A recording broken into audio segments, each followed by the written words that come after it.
Hey everybody, happy Tuesday. Happy Tuesday. Let me get my camera running so you guys can see me. Hope everyone's having a wonderful, wonderful Tuesday. It is Tuesday, right? I get my days all confused. But welcome. Welcome. If you have not subscribed, please subscribe to my channel. Thank you so much. I am Minnie Alexander. It is a pleasure to meet you.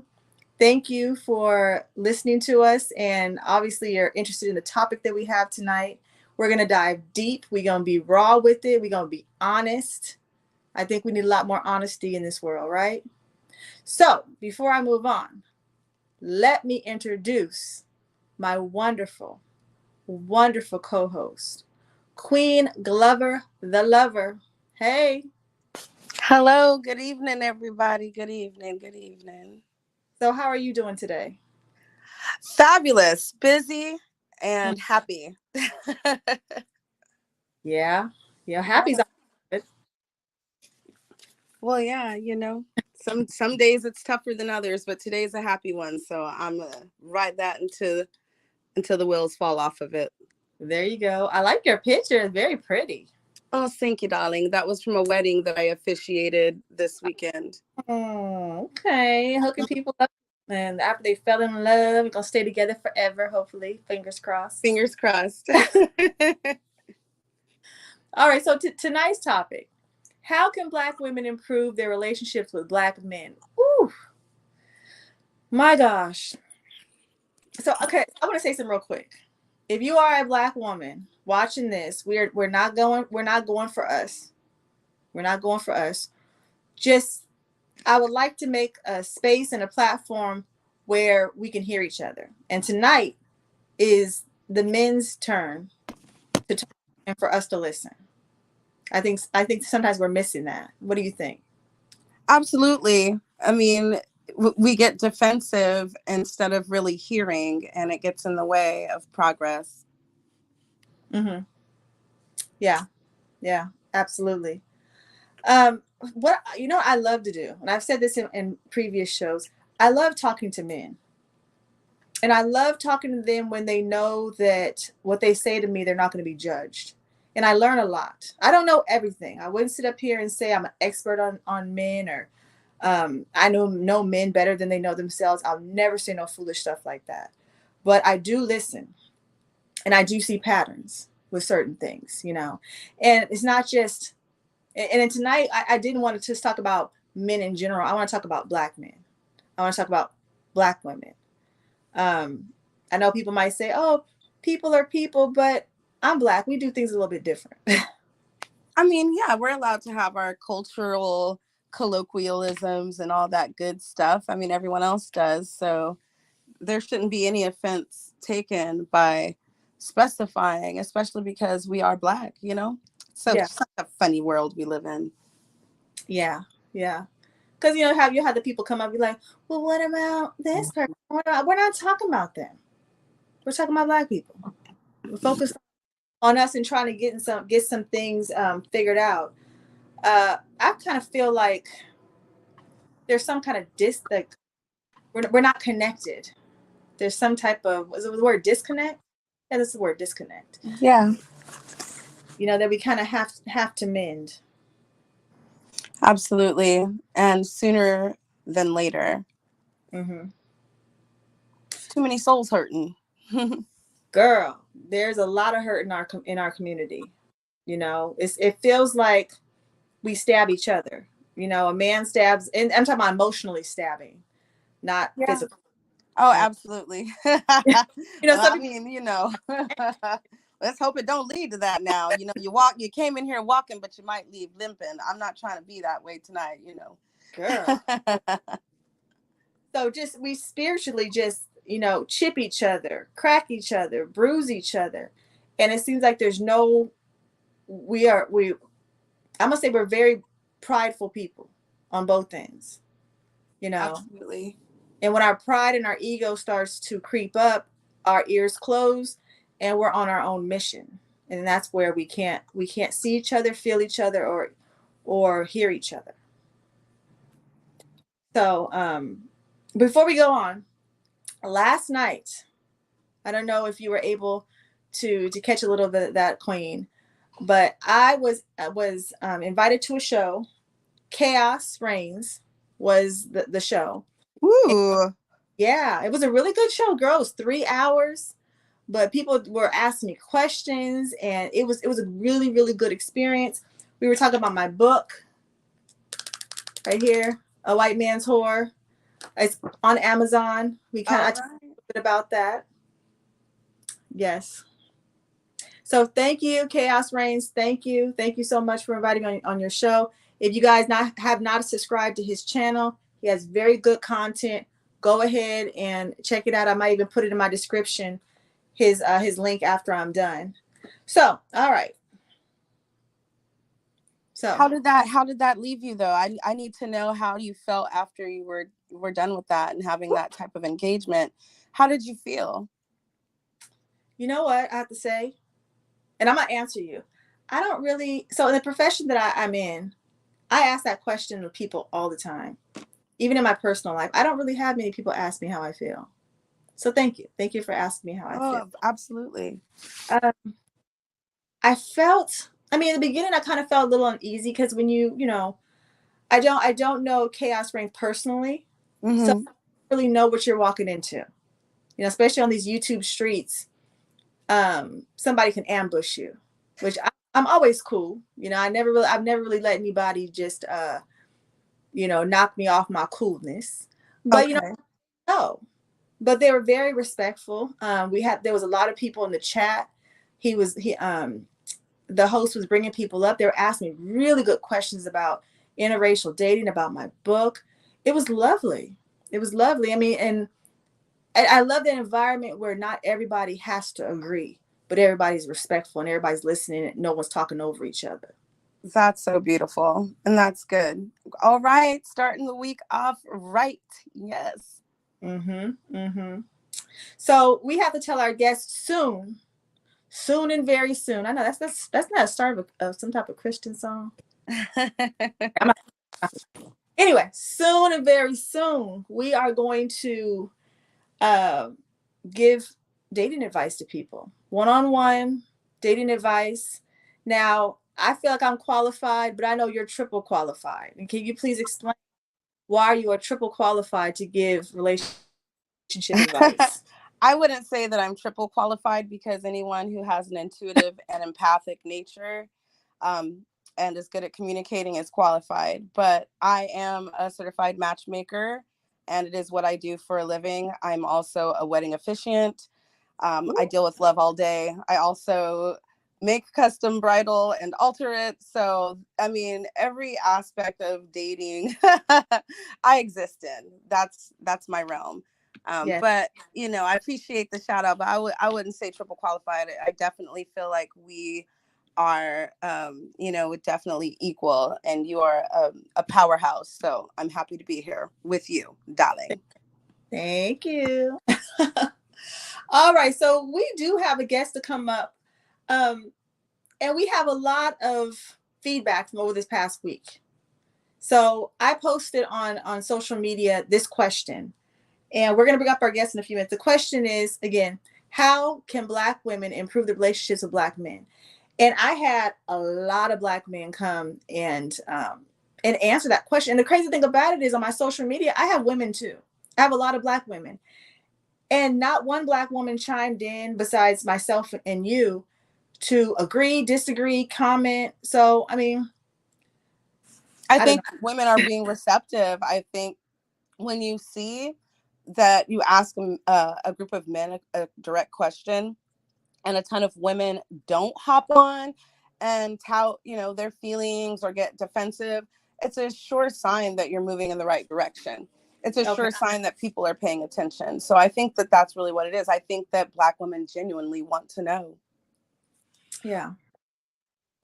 Hey, Chaos Rain. Chaos Rain's in the building. Hello, hello, hello. Thank you for joining us. So, we are going to bring up our guests. You ready? I am ready. Estoy lista. Oh, shoot. She speaks Spanish now. Just for 5 seconds, okay? All right. Hello, hello, Dr. Q. Can't hear you. All right, we'll give him some time to get the Get audio. acclimated. Yes.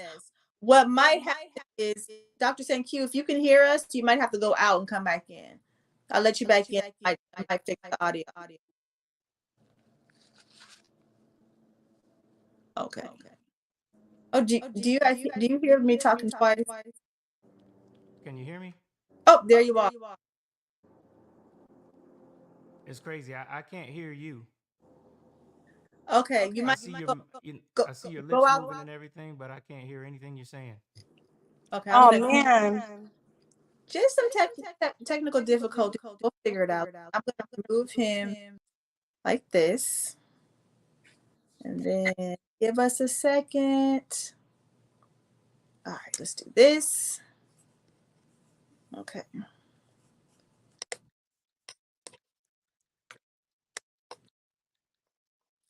All right. Are you a football fan? Queen, are you a football Oh, fan? yeah, I am. I'm from the Midwest. It's you have to enjoy barbecue and football or you're kicked out of the family. So yes, Oh, I am a huge oh. football fan. Uh-huh. Well, I'm really not a football fan, but this weekend I was like, this looks kind of different. All the people, wearing their football stuff and yeah. People are trying to get back into the swing of it. Like I actually had a really hard time after Cap. Um, because I stand by him and I feel like he's righteous in what he was doing. Yeah. So I feel like a lot of people stepped away from that because they wanted to stand in solidarity, and I continue to stand in solidarity with him. But I'm from Kansas City. I'm from Hmm. Kansas City, and I've rooted for that team since I was a child and waited for them to win. And now that they're winning, I want to watch. I can't deny it, but I do appreciate and think about what comes along with being a pro athlete in the NFL. There's a lot. Yeah. Now I hear my feedback. Thank you. Can you hear us? This looks kind of different. All the people, wearing their football stuff and Dr. Q. Okay. Let's see. I'm gonna do one more thing. He's gonna have to log all the way back in. Okay. So, all right. So while he's coming back on the stage, do you mind if I read some of the comments that we got over this past week about the topic? How can Black women improve relationships with Black men? Absolutely not. Let's do it. Okay. Get it. And how this topic came up is, as Black women, we're very strong. We're very strong. We were we've been through a lot, right? And I feel like the disconnect between the Black man and Black woman, we have a lot of control in making that better. And I think what a lot of times we're doing is we're chasing, it's like a dog chasing his tail. We're pointing fingers at them, they're pointing fingers at us, and nothing's happened, nothing's getting resolved. So Yeah. that's kind of a little background on that topic. So the first thing I'm going to read is, I'm not going to tell the person's name because I did not get permission to share their stuff. So we're going to be anonymous, right? So we're going to call him Mr. Black Man. Mr. Black Man said, stop giving Black men what you think they want and try to provide what your man needs. What do you think about that one? Well, I mean, I'm a person who asks a ton of questions. So I feel like that's very valid. It's a very valid question. I think where Black women struggle is knowing what their Black man needs and being vulnerable enough to ask and to understand that they might need his guidance to get them there. Making assumptions that everybody wants the same thing uh, is, what do they say that you make an assumption, you make an ass out of you, not me. Yeah. So, I feel like that's a very valid statement. And I feel like it opens the room for conversation in a relationship. Hmm. Yeah, because whoever I used to date has different needs than the person that I'm dating. And Absolutely. I think we get so caught up in like just how can I say it? Just kind of like doing a routine. Like you meet someone, go on a Okay. date, then you do this, do that, and we just don't stop and be like, what do you need? You know what? A lot of people don't know. Hmm. Men, if you ask them what do you need, some people they'll just tell you, the basic stuff. I need respect. I need someone to tell me the truth. They don't really know, and all that stuff is kind of a given, you know. Right. So, Dr. Q, Can you can we hear me hear? now? Absolutely. Hello, darling. Hello. How are you? I'm well, thank you. Good, good, good. Yeah, I was sitting up here messing around with these controls, trying to figure out what the heck's going on, but I can hear you guys now. So, um, okay, I couldn't hear what you were trying to ask me before. So what? I think I was kind of just asking if you could hear me, but can you turn up your volume a little bit? Let's see. Is that better? Like, Can you hear me? A yeah, little. yeah. So Dr. Q actually has a channel himself. Do you want to give a shout out to your channel, Dr. Q? Oh, it's at Counter Racism Now on YouTube. Use the at symbol and Counter Racism Now all together. Okay. So do you need a warm up? You want to jump right into this topic, which is how can Black women improve their relationship with Black men? Well, I'm gonna say what I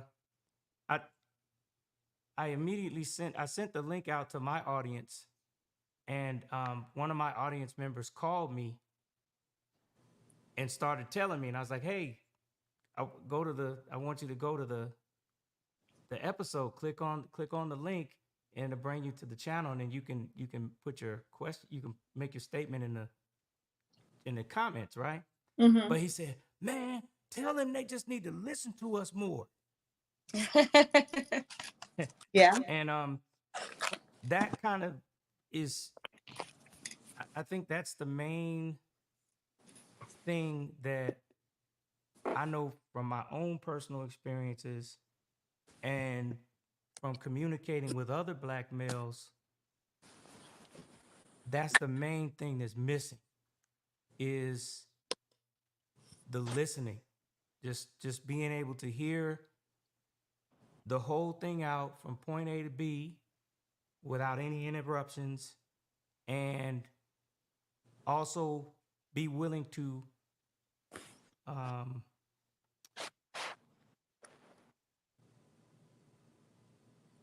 I guess not only listen, but be willing to consider, right? Because Hmm. sometimes people listen, but they're not really listening. They're just kind of just hearing everything, like appearing to listen rather than really actually taking in the words and letting them sink in. They're not And actively listening. uh, what'd you say? They're not actively Right. They're not actively That's listening. right. Yeah. We need some active listening skills. listening. That's what a lot of Black males would prefer. And I just wanted, can I read you something that sums it up for me? Hmm. Go ahead. All right, I got this. This is from the Black Man's Guide to Understanding the Black Woman. Oh, shoot. That's Shahrazad Ali. Go ahead. Okay, and on the very first, not the first very first page, but page, it's the Roman numeral 5. It says the Black man and Black woman in America have a problem. They do not get along. Before the Black man can devise a solution, he must know the components of the problem. The first factor is that the Black woman is out of control. Mm. She does not submit to guidance by her God given mate, the Black man.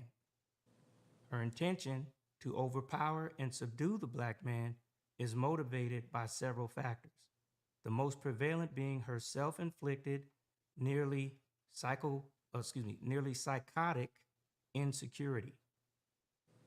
Her disrespect for the black man is a direct cause of the destruction of the black family. I think that's an interesting statement.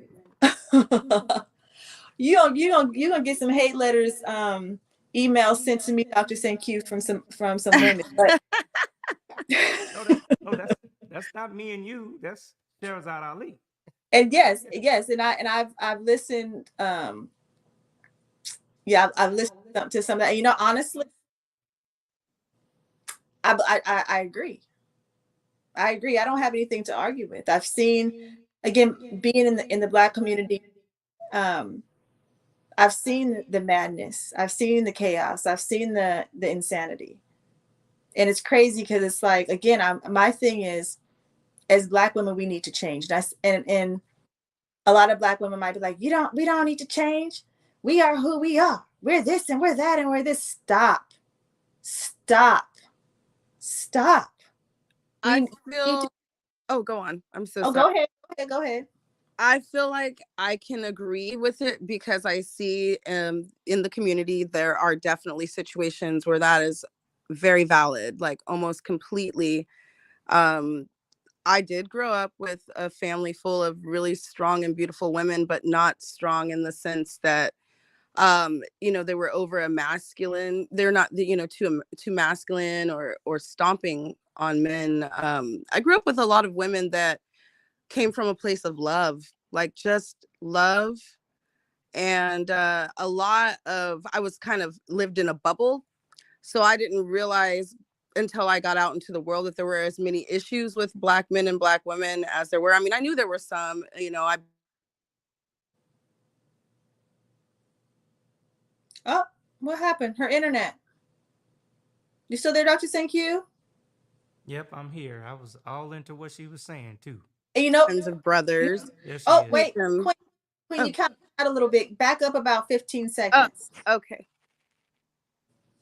Hello. Okay. So I was saying I come from a place who I was raised by a bunch of women, but they came from a place of love, and I lived in a bubble.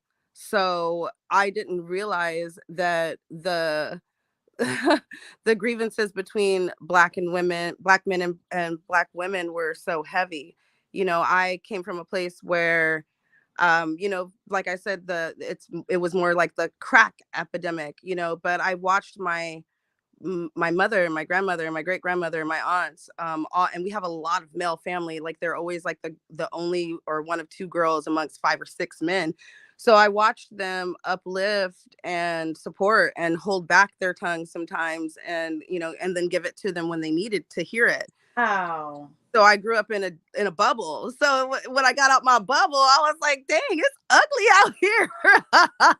It Bishop. wasn't perfect in the bubble, but I was like, dang, it's way worse than I thought. So I can see Yeah. where his point is valid. Yeah. But at work, but in my bubble, that's not what was happening. And that, again, I got to go back to say that's why I love us both being on the show, because we both, even though we're both Black women, we were raised in that aspect. We were raised different, and we have different views on things. I was raised the total opposite. Total opposite. I have some really, I have good women in my family, but I have some bulldozers. And my mother, if she was listening right now, if we had all my cousins and aunties and uncles and stuff, my mom's a handful because she raised me. Hmm. Have to consciously tone it down, and consciously not be a pit bull at times, because that's what I seen and that's what I was raised in. My parents were together for 50 some years. Uh, so I've seen a lot of things that I thought was normal, but as I got older and I started doing them, they weren't paying off for me. And I was not having very productive relationships.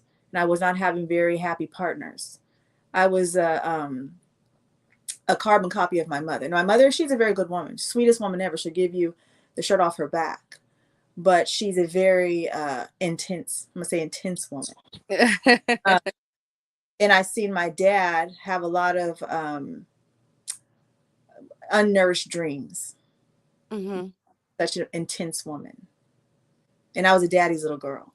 And I Yeah. see in his face as he would have ideas or want to do something, but he had a woman who was in her hurt and didn't understand how to get out of it because she was born in the 40s. They didn't Yeah. have they didn't have therapists back then.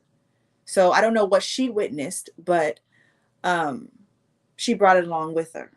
So I'm trying to break that generational curse and be different and listen and be nourishing. Um, so again, you and I have had two different experiences when and I'm not going to say exactly what family member, but I had a family member that shot a man dead, Hmm. you know, rough, rough. She got off, but yeah, I had really tough women in my family. I feel it. My Yeah. mom, my direct contact, my mother was completely just sweet, benevolent. She was in, I don't even know how she did it. I was probably my mom was probably more like the person that you are aiming to be, and I was more like the person that you're talking about you were raised by. I've learned how to curb that, but Yeah. I have a gun toting granny in my family that shot up a bar looking for a husband. So I do have that too, but my direct was mostly my mom, and my grandmother. She would curb that Hmm. for me and my brother because she was conscious. She was really intelligent. She was conscious that she wanted things to be different for Yeah. us. Um, and I realized that in retrospect because she bit her tongue so many times I thought it would fall off. Mm.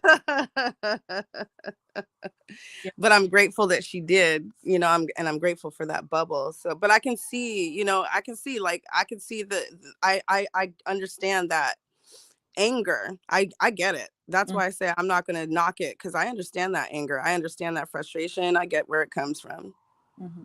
What do you think, Dr. Senku? Well, I was just thinking about all these ladies with guns that you guys were talking about. It made me think about the ones in my own family who, you know, see, I think at some point, at least for me, you know, I'm going to have to take it back to slavery. But I think at some point during that time, the um,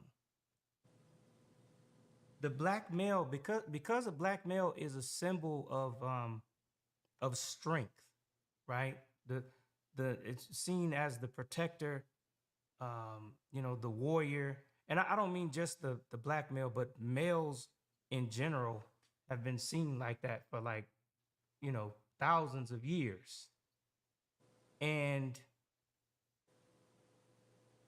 by the time those males who were unfortunate enough to become enslaved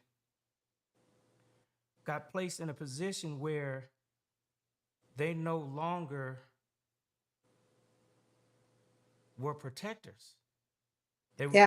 They were no longer Yeah. you know so many terrible things that happened to And they had to just walk. the Yeah. black female, Hmm. their mothers, their sisters, their daughters, and all they could do was just watch, like you just said, right? And Yeah. at the same time, that same situation forced her to be more aggressive, Yeah. because of, you know, witnessing the torture and being a part of the torture, experiencing all of that. But I think that it was like a survival mechanism that she developed to do what she had to do. And at the same time, the black male was forced to be more passive, in how he did things. Um, and so I was reading one. There's another book I have. It's called The Peculiar Institution, and it talked about how for a long time black males and female the slaves weren't allowed to marry. They Hmm. didn't have there was no marriage at all. It wasn't recognized as that. Everybody was viewed as property. So when you had children, they weren't yours. They weren't his. They belonged to the slave owner. And it went like that for centuries. And then there became a time when they decided to allow the slaves to what they called cohabitate, but it wasn't a legal form of marriage. It was just the slave owners' recognition that, yeah, okay, I'm gonna let the two of you shack up together, and y'all, and you guys can have this little place right here on the And hope you plantation. produce babies from to Huh? get free slaves, right? What'd you say? And hoping that they produce babies so they can get free slaves. Right. And yeah, exactly. And they Hmm. definitely to produce the slaves. I think some of those slave owners decided that, it was better to what's the saying? To get more flies with honey than vinegar or something. So, Hmm. by Mhm. letting them stay together and pretend, it's like basically they were allowed to play house. They're allowed to pretend, right? But the thing that stood out the most to me was how a lot of the slave owners had developed jumping the broom. Yeah. So what it was a competition. So the slave owner would say, okay, you're man and wife, and then put the broom, and whoever jumps over, so they're supposed to jump over the broom at the same time, right? But whoever gets to the other side of the broom first was the shot caller, basically, Oh wow. of the relationship. That's And that interesting. person, if anything didn't go right, all they had to do was go get the slave owner to come in. You go, oh, you ain't acting right, let me go get master on you. That kind of way. Mhm. um so I think with the jumping of the broom stuff, and probably a whole lot of other stuff that we haven't even gone into, it's kind of developed into this uh out of balance kind of thing that we have today, that's been for generations. Like, it seems, a lot of people talk like it's new, but like I said, my grandmother was, I had a gun toting grandmother. And she was the shot caller. She put my dad out the house at 18 years old at going point. She put the gun on him and told him to get out. And um, I can think of a number of aggressive moments with my mama, going off on the people at the doggy diner and throwing the burger at them and stuff, throwing dog doo doo on my neighbor's yard window because they had the dog came over to crap in the yard. And my mom said, she said, go tell them to come get that out the yard. And I went and told them, and I guess about an hour or so went by, and they hadn't come yet. So she got the shovel and went and scooped it up and threw it on their window. You And know what did you think? I Why? mean, I feel like that's a normal response. that That's no not that a normal response, girl. I feel like that's a normal response. I asked you and asked you and asked you, and you didn't do it, so I'm gonna do it for you. Okay. I'm teasing. it I it love it it, because it it kind sounds of like is, but then it's also kind of just like, I mean, aggressive. it's aggressive. Yeah, it's Impulse. aggressive. Right now, Yeah. I'm not saying it's not justified. I'm just saying that it's an aggressive it's an aggressive position. Very And aggressive. me growing up, experiencing that aggression, not just uh, witnessing it with her interacting with other people, but also the aggression with me and the aggression with my dad, and just that whole atmosphere, right? And then meeting my, seeing that my aunts were like that, my grandmothers were like that, my everybody, all of the ladies in the family had this stance, where they're in charge, they know they got all the information, and you need to sit back and be quiet, or and if not, then it would just become a big argument, Yeah. just a big back and forth, Yeah. you know so So yesterday, Dr. Tinky, I don't know if you were listening, but yesterday I was invited to go to be interviewed by Chaos Rain and on his show, and I shared something last night that I've noticed, and you're a man, so tell me if I'm off or if I'm right on. Um, do you mind put on mute? I think I hear my oh feedback. yeah. Yeah, thank you. So what I have kind of have realized or noticed is that some black men are conditioned to be aggressive to black women if black women have something to say to them. For instance, I'll just make an example. Just say if a black couple's living together and he leaves the toilet seat up and she comes at him like, you know what, it's like you keep on doing this, you keep on leaving the toilet seat up, and he just kind of goes off. And she wasn't even really going at him in that way where it's really uh that aggressive. But all his other girlfriends before her were very aggressive and can go from 0 to 100. So now he's developed that attitude where if he hears a woman coming at him with certain type of things, especially a black woman, he just gonna go ahead and get defensive and get ready to battle.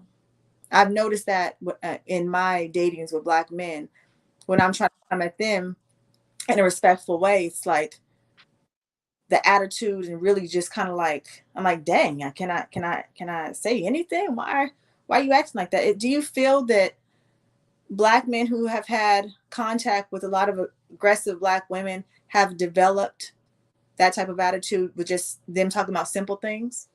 Oh yeah, they're definitely, they get triggered. They get triggered and they blow up. And there's only a couple of there's only a couple of choices on how you're going to respond. And basic fight or flight. You're going to stay and stand your ground, and you may get a little bit aggressive too, or you're going to flee and kind of like step away from the situation. But the thing is you can step away from a situation as long as you can come back to it and resolve it. I think what's happening too much is people are stepping away from a situation and just holding it in, creating a cancer within themselves and causing themselves mental anguish and physical anguish. Yeah. Well. And that's unfortunate. You have to let it out. You have to be able to find a way to hear each other out. And you fight, you stay and you fight, you're just yelling over one another, and it doesn't really get anywhere. And if you just leave without resolution or without coming back to it for resolution, it's just a pointless interaction in the scheme of things. Mm, Nothing learned, nothing was exchanged, nothing was felt. It's just a waste. It's a void. yeah. What do you think, Dr. Like say, hmm? What do you think, Dr. Singh? Okay, so um, I could say yes and no. It actually depends on who the guy is. Okay. Okay, To us. um, if it's a guy who is, I'm gonna say, conditioned or trained to do whatever he can to please the black female, then he ain't gonna go off. But Okay. I never looked at it'll me. keep it'll keep it'll keep building up though Okay. until one day he gets upset. He probably explode, wondering, well, why can't you just put the seat down? It's like, what's the big deal? If I always have to pull the seat up when I go in the bathroom, why can't you always just put the seat down when you Yeah. go to the bathroom? Yeah. That's the real. See, I think for one who has carried it from relationship to relationship, if it was a conversation before where you talked about it and he explained it to you, he probably thought, well, you wasn't going to ask him to do the same thing. But I don't know if that's how it went. But there's too many little things that the I, I can only say this from my own personal experience, but it's not just. I've had this conversation with other guys. Um, there's too many. There's like a bunch of little small things that she's constantly asking him to do that are really not necessary. They're things that she could do herself, but for whatever reason, it's got to be him. He's got to do it, and he can't get somebody else to do it. It's got to be him. Yeah. You know, Yeah. kind of thing. Um, and I think that's the part that needs to stop. Now, with me, I didn't learn any like I used to sell cars. Okay, and when I used to sell when I was selling cars, one of the things they told us that they taught us in sales training was that as soon as you get the customer, you got to establish control. Mm, Okay, okay. and when they're telling us to establish control, there were little things that we asked the customer to do that helps us establish control. The customers, I might say something like, "Hey, here, have a seat." And we're like, "Okay," "Hey, here, I might go get him something to drink. Here, I got you some water. It's for you. You want to drink it?" But there's all these little things, or like I could take the keys, ask them for their car keys. If they give me their car keys, and I can hold on to the keys all throughout the day, talk so smooth to them that they forget that they even gave me the keys or what have you. But what I've experienced with a lot of ladies, and it's not, I'm going to be totally honest, it is not just the black woman that's doing this. Okay, Amen. I really I really believe that all of the women are just copying the white woman, to be truthful, in how she does things when it comes to what's supposed to be, you know female and women or whatever. But as soon as those little things start, like every relationship I've had with a lady, those little things always start. Just start right away. And the toilet seat is like one of the main things. Can you can you leave the I, toilet seat down? You know, or they might pick something about me they don't like. I don't like that cologne you wearing. I don't like this. I don't like that. And then, but by the time you're done, or they start dressing you, they want to take oh, you take you shopping and get you some clothes, as if the clothes that you bought for yourself ain't good enough for So Dr. Sankey, I have a question. you. I said that sound wild, So wait, but go on. how does a woman, okay, just say, Dr. Sankey, if I did not like your cologne, right? And I've let you wear it for about 2 weeks, and I'm just like, I really don't like that cologne. Because I've actually had this happen to me before. I didn't say anything because I'm like, oh, he chose the cologne. I actually bought him the cologne. It smelled better smelling it out of the bottle, but on him it smelled horrible. So anyway, back to you. So if that was happening with you and I, how would you want me to address you to let you know I can't stand that cologne? How could I do that? You can't. It's my cologne. If I wear the cologne, I'm wearing it because I like the smell of it. Who So in a who And you're like, who baby, that was a mistake.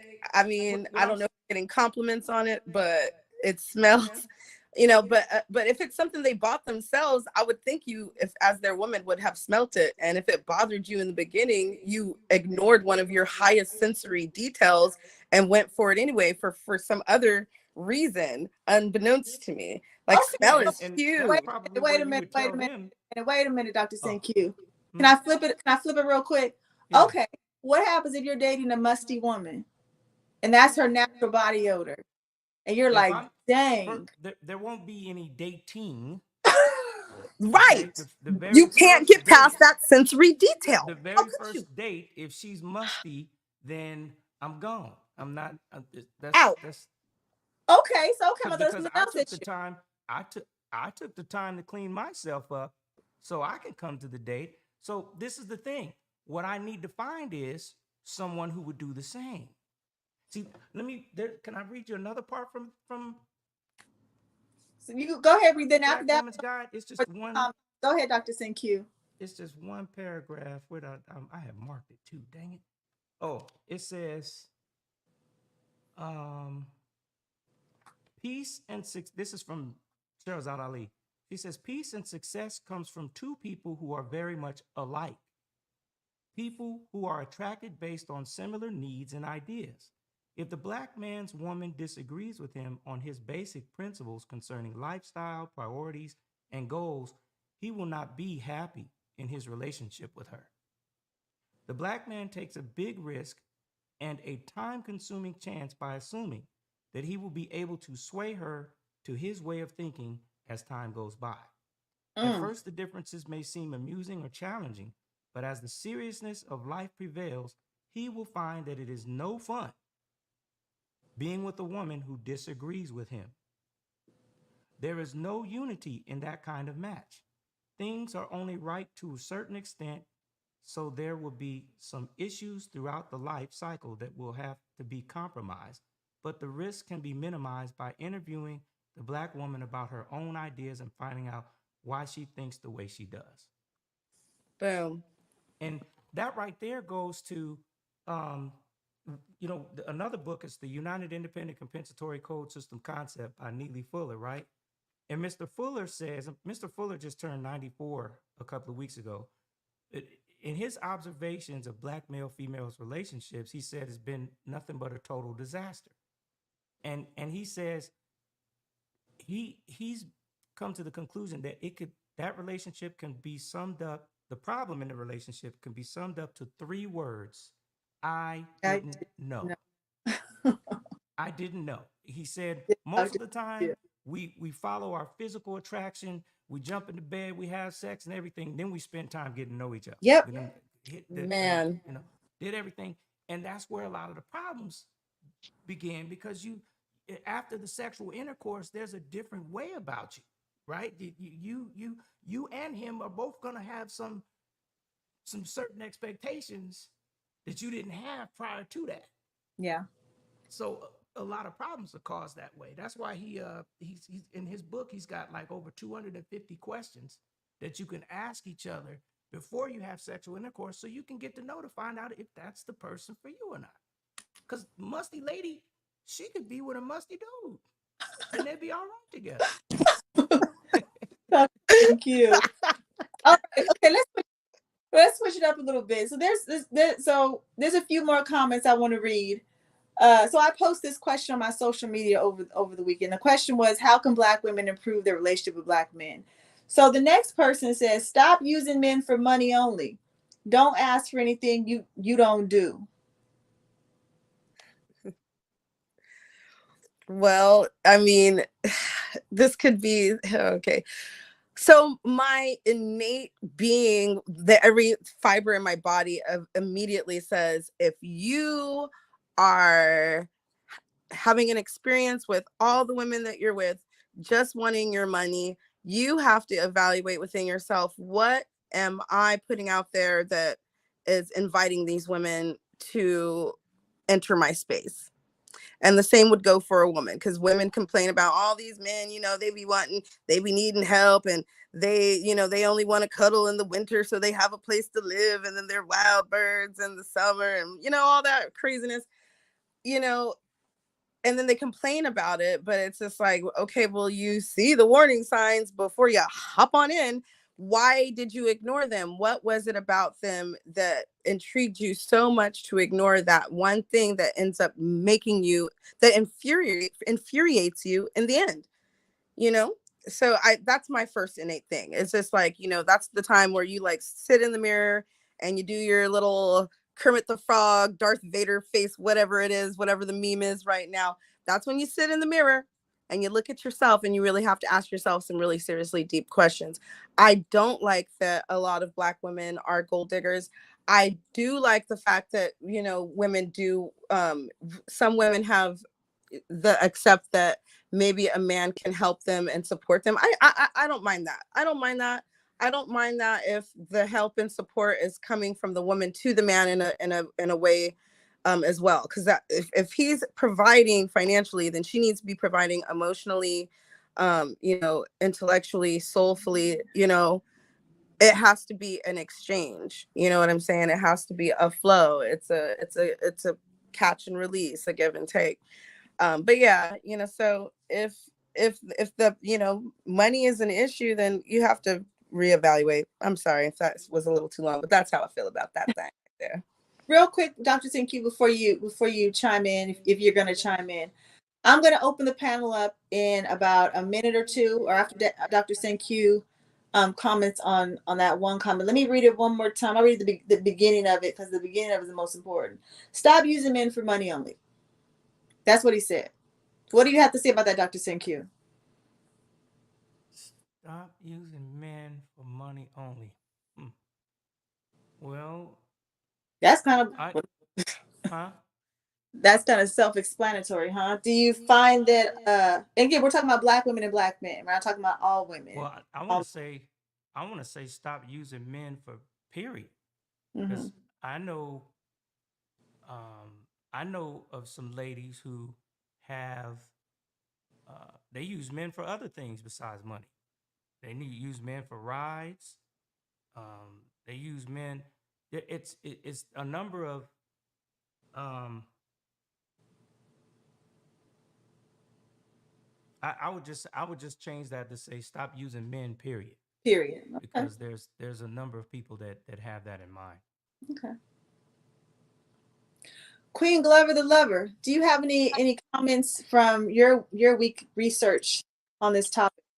I do. Wait, hold on real quick. If anybody wants to join the panel, I put the link in the comment. Please come up. We're gonna let Queen Glover the Lover read her comments that she collected. All right, let me get that all pulled up, all fancy dancy. Uh, They varied. Some of the answers were super simple, and some of them were a little bit more um intense. I had some that were like pages upon pages. Let's see. Let me go ahead and pull it up. Um, a simple one is what a black man needs from a black woman is for her to be whole in her feminine energy. He felt that women have become so aggressive and mean, specifically over the last like decade or so, that men, men have not been doing their part because women are kind of barreling through and barreling over them, is what he was getting at. And he feels like he works too hard to fight and argue. He works too hard. The last thing he wants to do is argue with someone when they're supposed to have his back. And he felt that women in general do this. And he had additional conversation on feminism and the different aspects of it and the type of feminist that leads this way, that kind of barrels over her man. That type of feminist is the one that is prevalent and shown the brightest light on. And he feels like it's it's hurting not only relationships between black men and black women, but between men and women as a whole. okay. I'm about to say, but before we go on, I gotta say, welcome Chaos to the stage. Thank you. Hello. Yes, Welcome, darling. how are you Yeah. doing tonight? I'm good. I'm good. Okay. Do you have any comments on what we're talking about? Actually, I came up to say hi. So I was observing and hearing. Is the man on top? Well, I'm listening from the playback. It seemed like he's very low. I'm not sure if he's low on your end on YouTube. A little bit. He's a little bit low, but I can hear him though. Yeah, if he's low on here, he's gonna be very silent on YouTube. Oh, So you know. oh, Dr. So Sankey. yeah, the Mr. Doctor SYNQ. I'm not sure if he's using the phone or something, but you're going to have to go back to a playback in this. If people go back, they're not going to really catch this. So you know, Oh, right now, if he's low on this end, he's going to be almost pretty much silent on YouTube. okay. Well, Dr. Sankey, you might have to back out all the way back out and back in, see if the audio is a little bit better, or the mic is a little bit better, if you don't mind. Okay, I think you'll have to. I don't know how to back Yeah, out. see if it's low here, yeah, you go have to jump out, and when you come back, if Oh, it still remains, we'll have to see if we can fix that because when people listen to this, it's only you ladies talking mostly. If he's speaking, unless they could raise the volume, which is might be tricky, then I Uh-huh. can hear him. Okay. Later. We'll try again. So Okay. all right. So you said Queen, you had the thing you were reading. It sounded like the guy had, like you said, the guy had a lot of stuff to talk about what needs to change. Yeah, he did. But the general sense is a black woman being in tune and accepting and in touch with her femininity and basically knowing when um it's okay to just kind of take a step back Mhm. and, you know, and be that woman and embrace that and not be so coarse or so hard in her delivery or her actions. Okay. Yeah. Can So, you hear me better now? No, what are you using? Are you using your cell phone or are you using a laptop or a mic, sir? I'm using a computer mic. A computer I'm mic? actually using my live stream mic. It's Yeah, what you you might have to call it. raise the volume on your end because it's too low. It's like that. Because if you go back to playback, if you're low up here, when Uh people huh. go on YouTube, it's gonna be extremely very low. How's it now? Can you hear me now? Better? Raise it a little bit more. How about now? It's almost there. Keep going. Almost there. Yeah, One, two, testing one, two. it's still low, but you have to keep raising the gain. Mm. How about now? Yeah, it's still the same way. Interesting. What's what is y'all It's guys like got to super proceed? loud in my ears. I'm just saying if you're low here, it's gonna show on YouTube. Just let you know. So you could still continue, but when people go back to playback and they ask, they're not gonna really get much if you're yeah, speaking. we'd have to just turn it up. There's really nothing we could do about that right now. Yeah, yeah. So you know, but you know, All right, thank you though. But okay, so we're gonna go. I'm gonna read another one. So this particular gentleman says, respect and love themselves, and everything else will take care of itself. When you truly love yourself, you can truly love your man and your babies. So respect, loving yourself, and taking care of yourself. I mean, what you guys think? Well, read that self one more. love, I agree. obviously. I'm so sorry. I didn't mean to Yeah, step on you, darling. Go ahead. it's kind of just. I mean, that was a basic one. Let me see if I get some more juicy ones. But no, I was saying he said, respect and love yourself, and everything else will take care of itself. When you truly love yourself, you can truly love a man and your babies. Yeah. I mean, that'll Okay. work. That'll Yeah. work. So here's a juicy one. This one says, stop competing with us. Yeah, that is a Yes. I mean, juicy as a one. man said that, I mean, if you look at most ladies nowadays, they are competing with men in a way. In a way. So you know, in some way. Yeah, I've definitely experienced that one. That the competition starts as soon as there's some kind of acknowledgement that we're together, all of a sudden there's some competition. And I'm like, can we stop? Why are we constantly doing this? You know, So competition as mean like a play for dominance. Is that you think that that's what they were getting at with competition? no, I mean like, No, yeah, I'm asking for sure. You said you mean what? I'm not sure what a place of prominence. No, I mean competing within the family, like um, Like cooking competing for dominance or is what I'm asking. Like, what are they competing for? Like, I don't, it just doesn't compute. That's why I'm asking the because the only the thing to compete for in a relationship would be dominance. the yes, dominance. Yes, the competition is the dominance in the relationship. See, I've been married twice, Brave and soul. hmm, Oh, real quick. Uh, I checked the audio. It's a little low, but it's fine. It's absolutely fine. So, um, did you want to read something, Queen, on one of your comments that you've picked up over the week? Oh, sure. I have a simple one. Let's see here. Okay.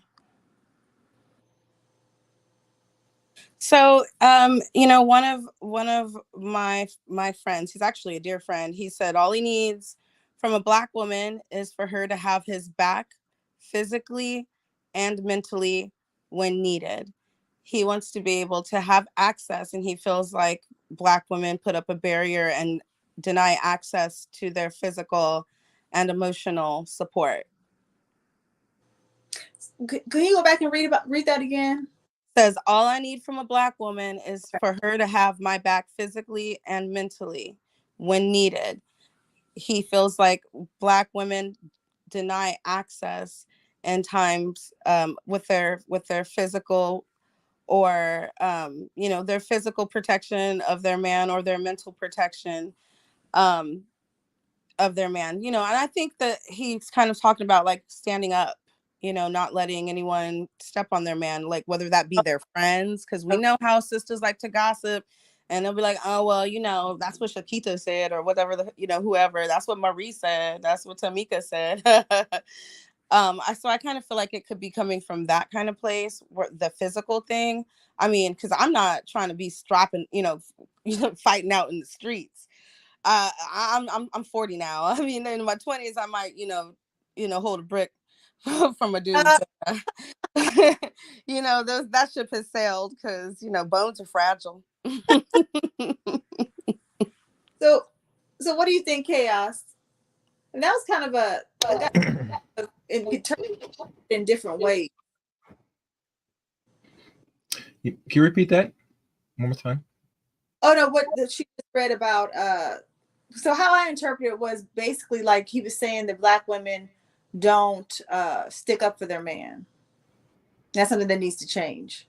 Um, some women, some black women have a certain contempt for black men, so they're not going to really stick up and even go as far as maybe not protect on the average.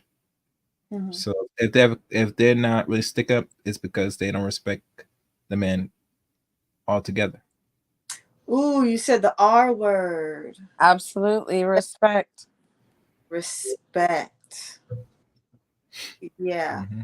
I want to hear what you think about it, Dr. Q, in a minute, but that just did something to me because I have a friend who is on the cusp of getting a divorce, and his wife is doing crazy things. Like she went online, got herself a little boyfriend, not even a real boyfriend, just a man who's having physical encounters with her. She gets dressed, makeup, hair, everything, and tells her husband, I'm going to go over to so and so's house. Now, he did cheat on her a few years ago, and so she's still paying him back. But he and I were talking because he was trying to make it up to her. He's been transparent. He fessed up to what he did. And I told him, I said, she don't respect you no more.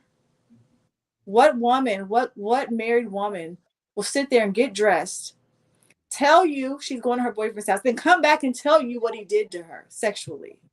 She don't respect Oh no. girl. And that's not like an arrangement they have. Like he Oh didn't girl, sign up for that. he don't like it. But he feels guilty for what he did. You know. Oh. I said you lost it. He sure don't respect you. So Dr. Q, what do you think about respect, and what do you think about when the black women are, or do we stick up for our men? Is this something we need to improve on? Okay. What I think about respect, I don't think that anybody has the ability to give anybody respect other than their self.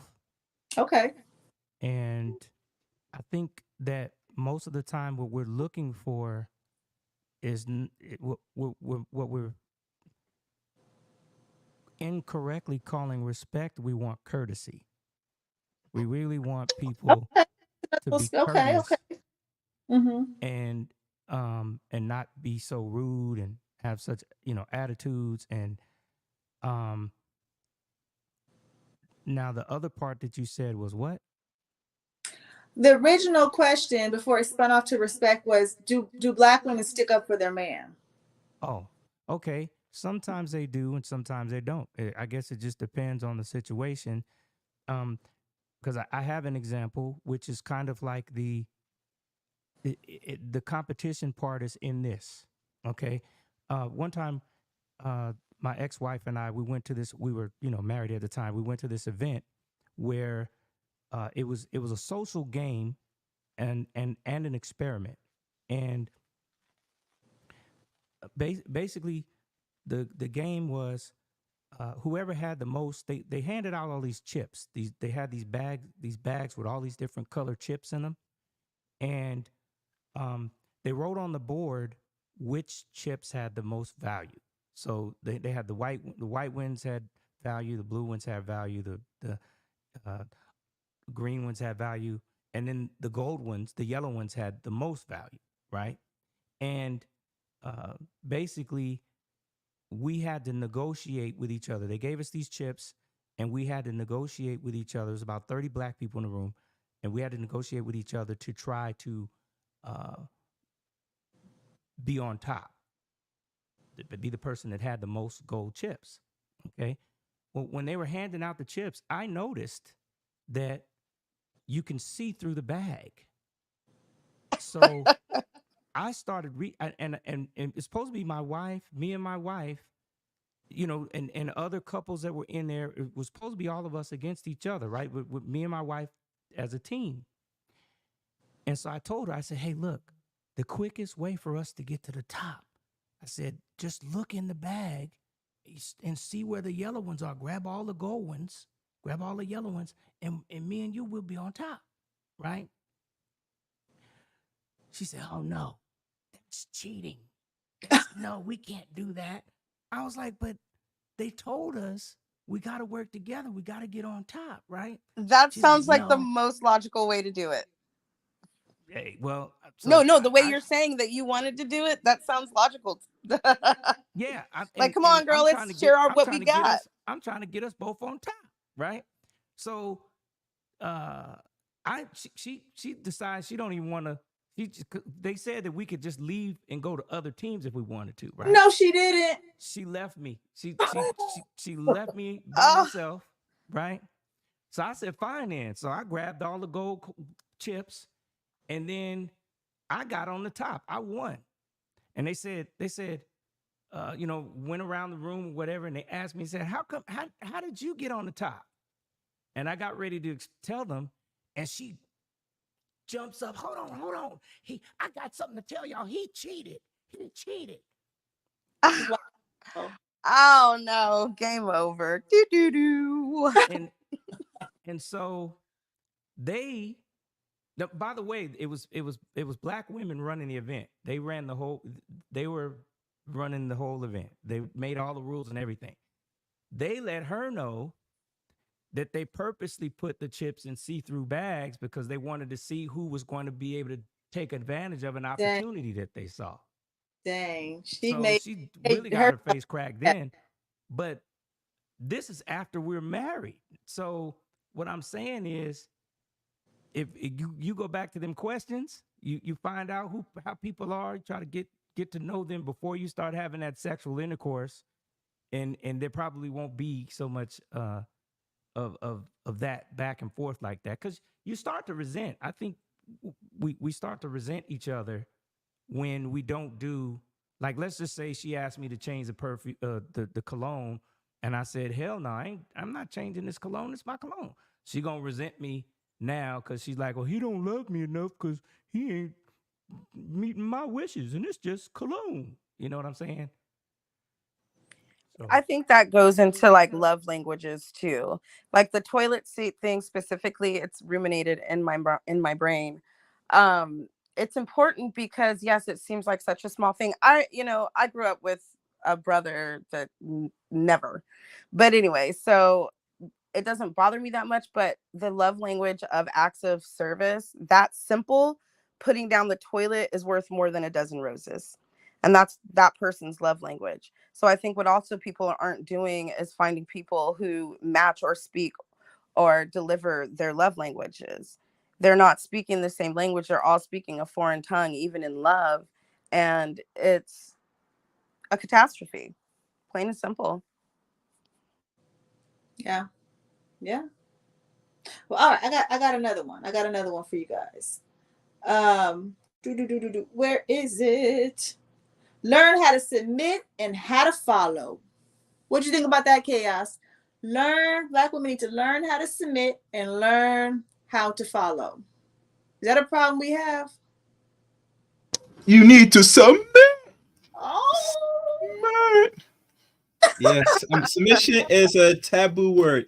It's such a curse word. It's such an evil word, not just a tone of word. When you hear the man say submit, if you remember, Minnie, the one football player, I think he was a linebacker from the Seattle Seahawks, Chad Wheeler, when he told his I guess girlfriend to, I don't know if it's not submit, but it said um get on your knees and like praise him and stuff. That's a form of, you didn't know that? And she looked at him funny, and then she probably said something. That's what, bad things happen. That's all I gotta say. Yeah, men, they find it so erotic when the woman said she just submits. It just turns the man on. Ooh, you see him just get all too Sometimes it excited. turns women on too. Shoot. Yeah. Well. A matter of fact, since we talk about submission, I know that was funny. I did have like a little short I uploaded on my channel, Mm-hmm. and chick said that talk about submit. You don't do the old stuff. You're not old fashioned. This that for you need to submit to me. I said, damn. This chick said you need to submit to me. I said, baby, I know how that's gonna work. Ah. Yeah. You But that's how know. old it is nowadays. We got some that's probably, you know, city girl. I don't know if she's a city girl. She's one of ratchet chicks. Said, "You don't do old fashioned. You tell me you want an old fashioned me. You're not old fashioned Negro. Hell, you don't. Do you could build a house? Can you fix this, that, and that third?" I said, probably some men might still do it. Maybe some don't. But Yeah. still, you want her to I submit. know And she, no, and she said that she you might know be you saying I'm deserve being it. So you need to submit to me. All right, I'm sorry. see what I say? Well, yeah, she might be a dominatrix. Hey, there's a calling out there for that. People pay for that. And think about But it. that's a whole nother conversation. There's a lot of your non-black men that love the Diamond Matrix. It's what they call it, 50 Shades of Gray. You know, they want to be dominated. I said, "Oh no, you can't dominate, baby. You can't put no ropes and whips and time.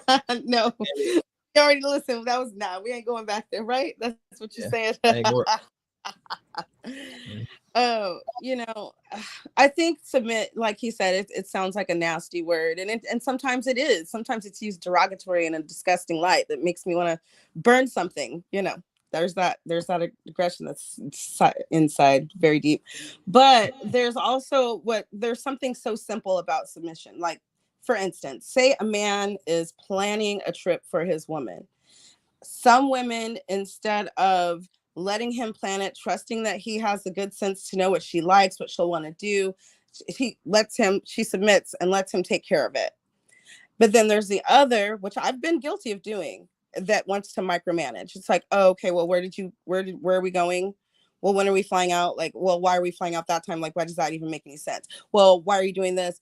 And instead of just like embracing, their act of kindness and love that wants to do something for you and submitting to that and trusting in them and being vulnerable and accepting that they can do for you what, is going to make you happy, women fight it. So what I look at submission as that as well, and I say that is lacking in the Black community a lot, because Black women do have a need to control sometimes, and I actually had to have my two last long-term relationships were the ones that got me out of that.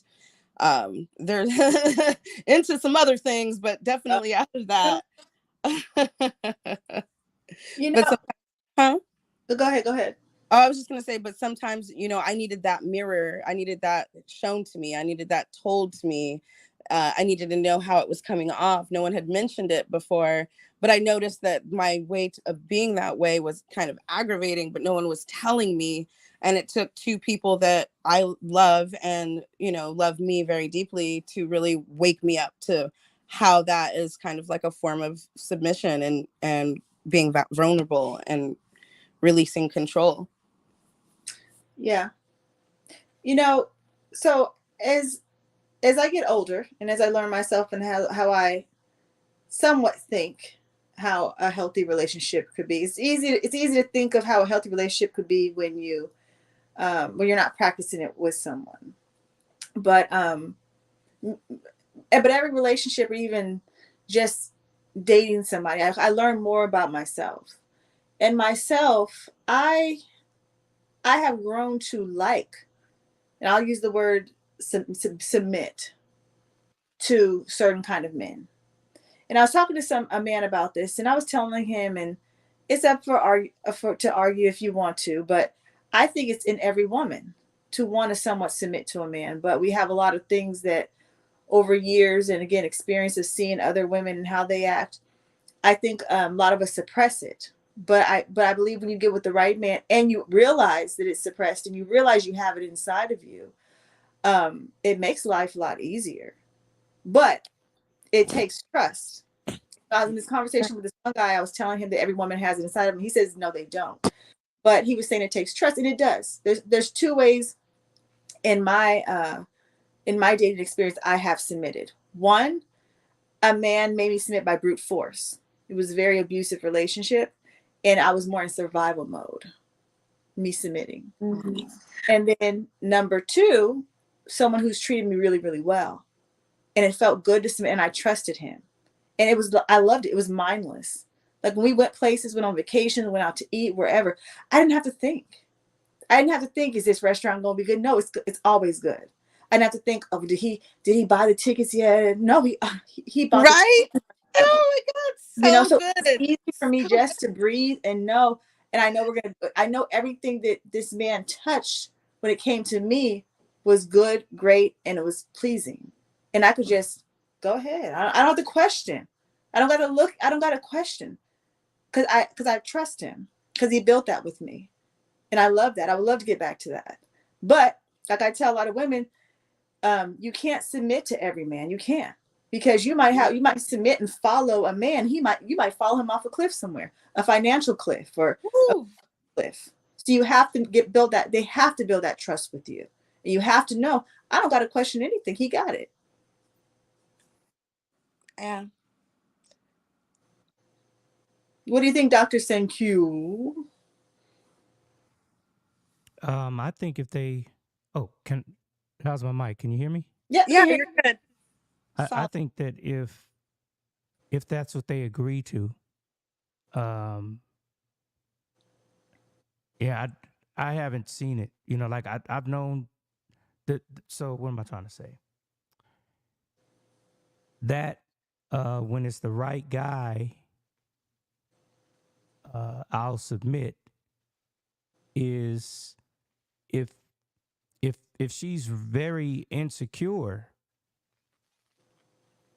and which means she would lack trust. She wouldn't trust him too much with anything if she's kind of insecure. And like I guess what I'm saying is, how would she know?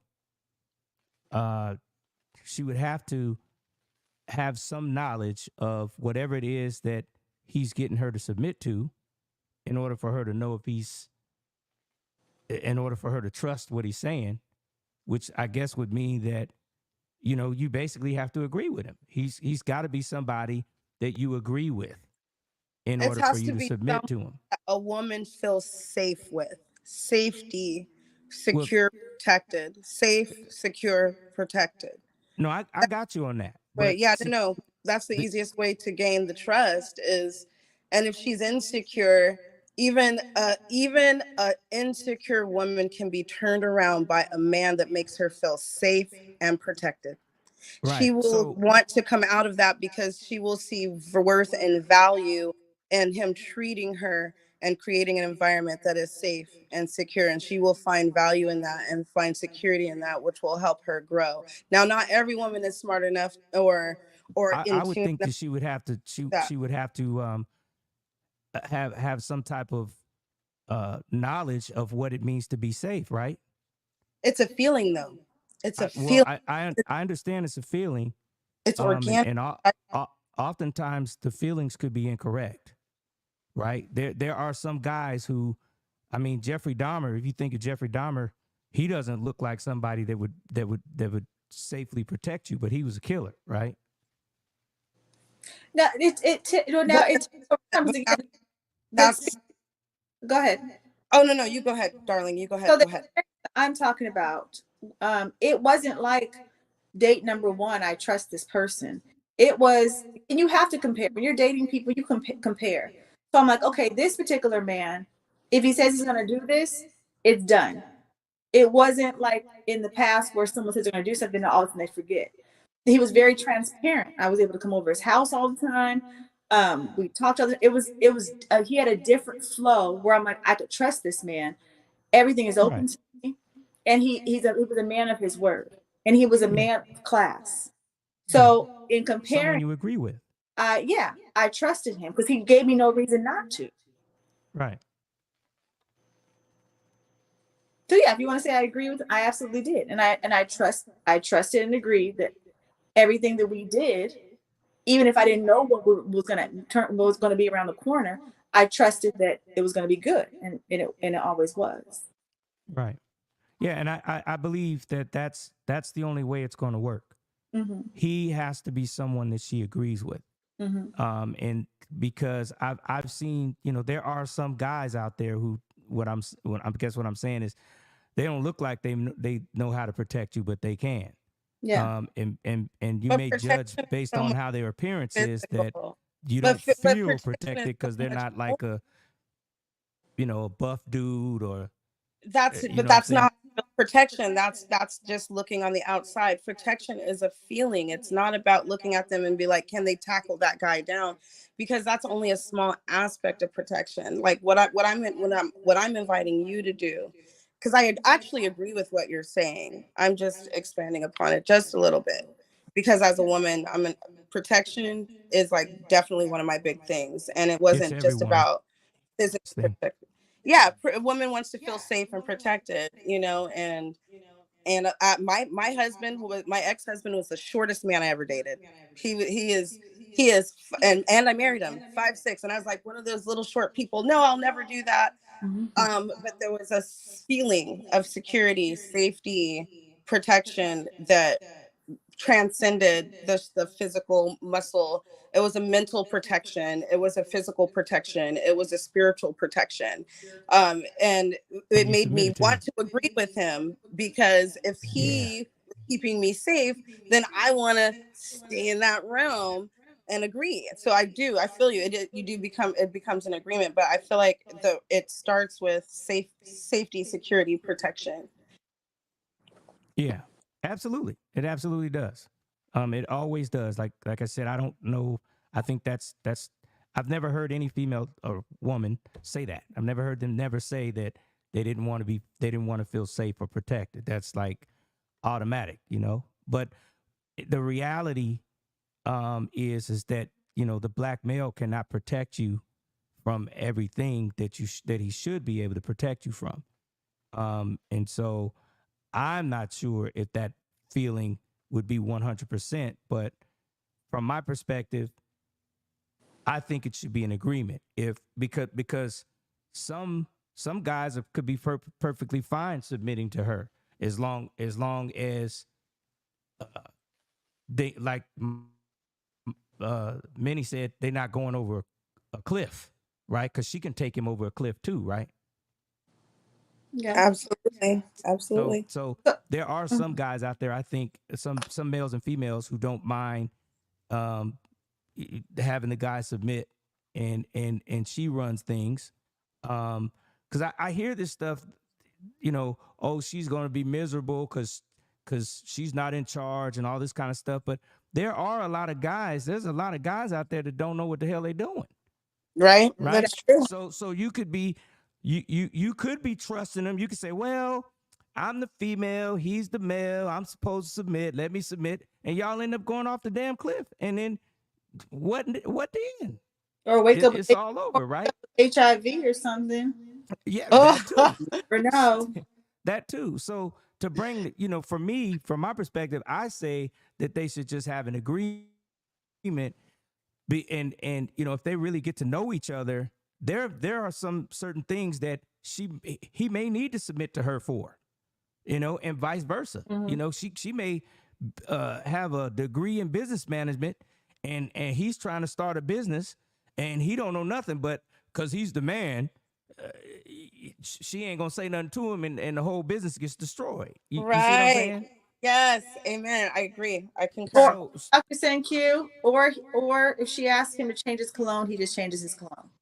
Well, no, no. That see that right there is a personal thing. Changing the cologne don't really have to Dr. Sam. me doesn't have anything to Oh, do with come her. on But now. Come on now. So chaos, what do you think? What do you think about this conversation? Well, I'm falling back. Come doing things. To the lady Miss Queen. I think her last boyfriend is like short. Am I right, Queen? Oh no, Short. I said my ex-husband. My Wait, ex-husband. oh yeah, oh your husband. Okay, okay, good, My good. ex-husband. Yeah, yeah. I mean, I don't understand the hype thing. I think there was a little trick back in the day, in television, and they usually like. I think the guy was name was John Wayne, the big dude.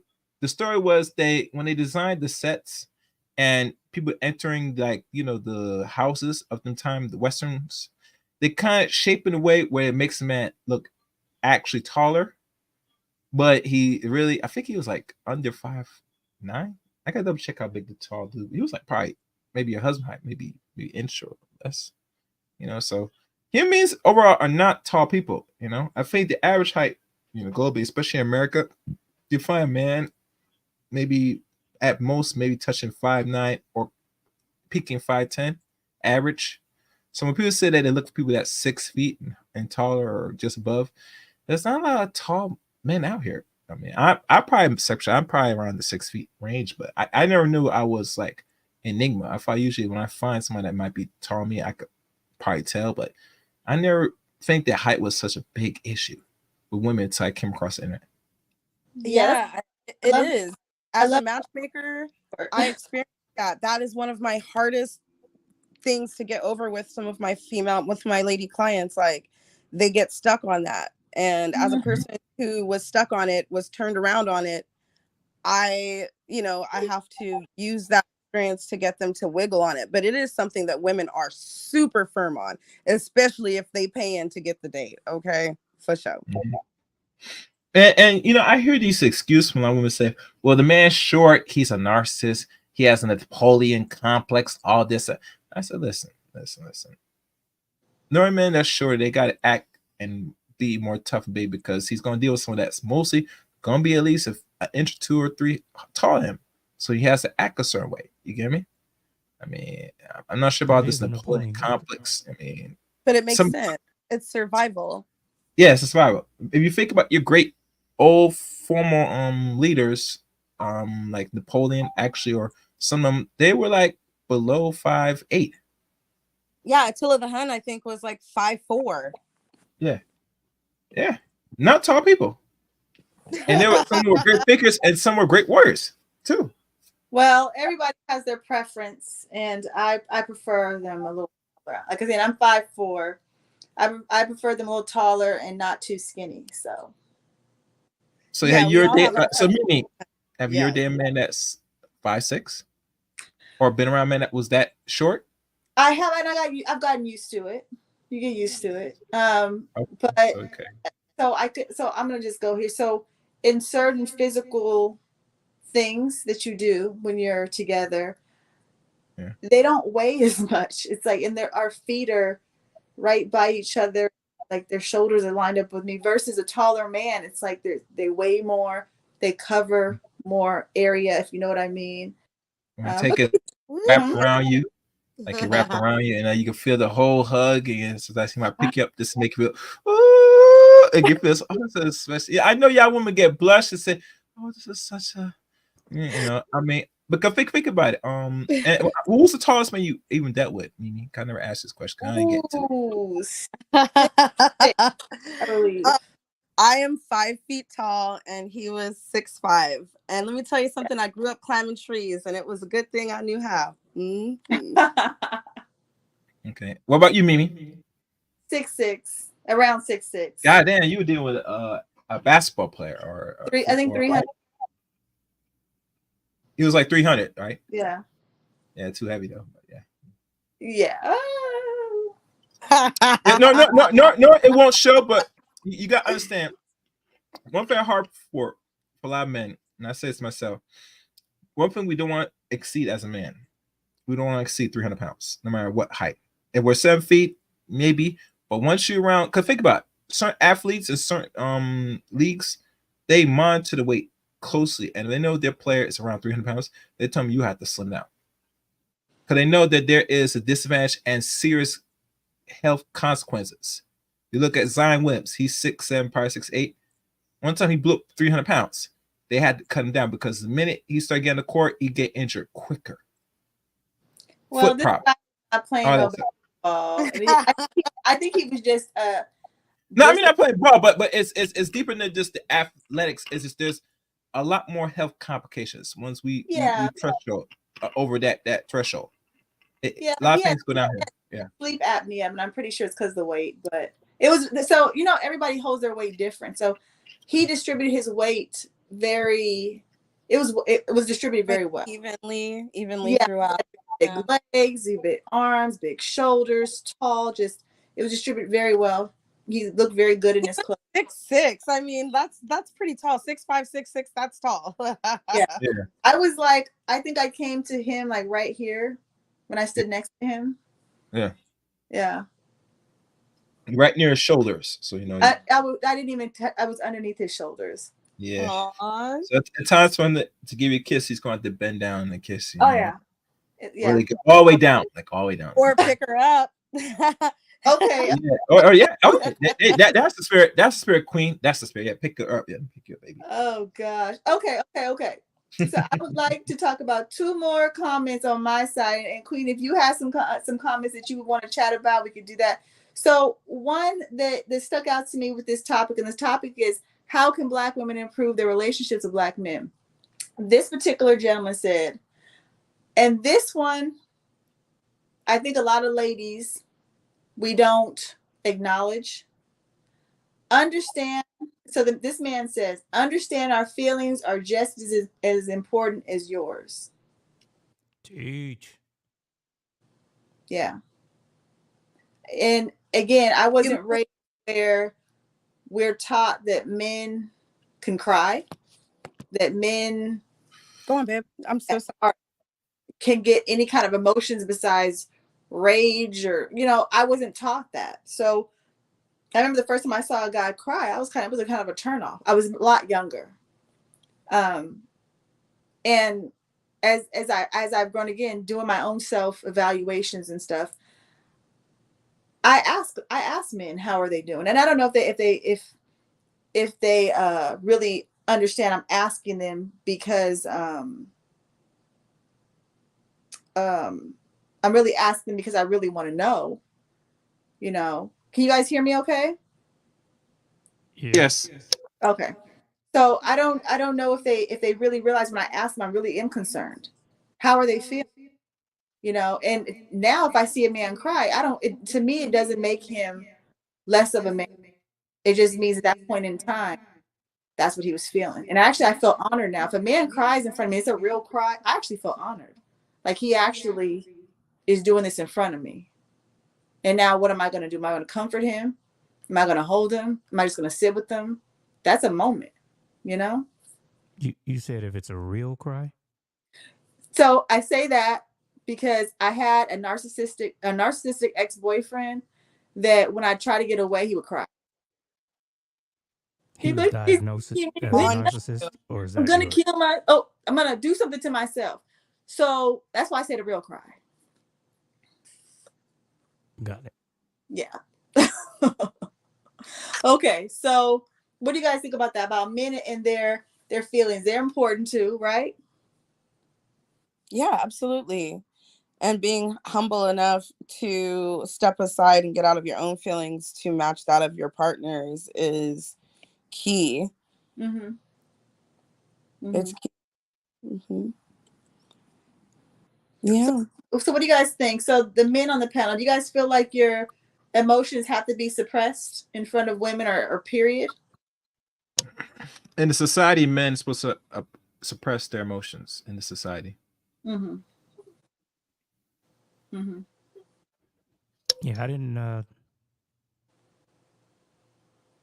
did not cry until I was like, what, 35?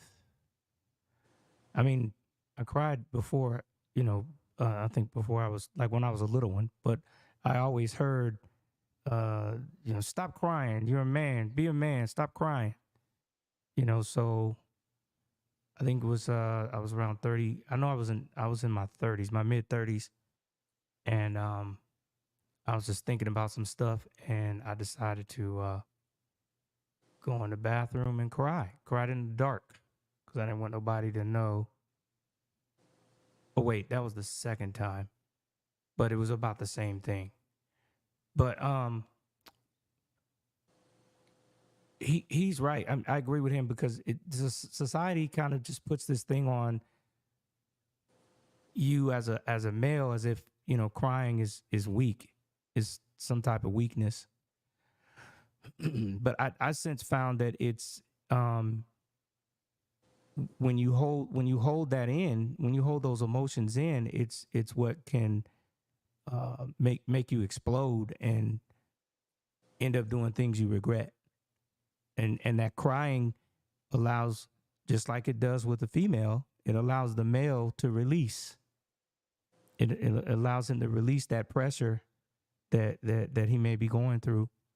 And I think ladies should recognize that and appreciate that they're dealing with somebody who's real. He's a real person. He's not somebody that's trying to be fit into this cookie cutter shape type thing that says what a man is.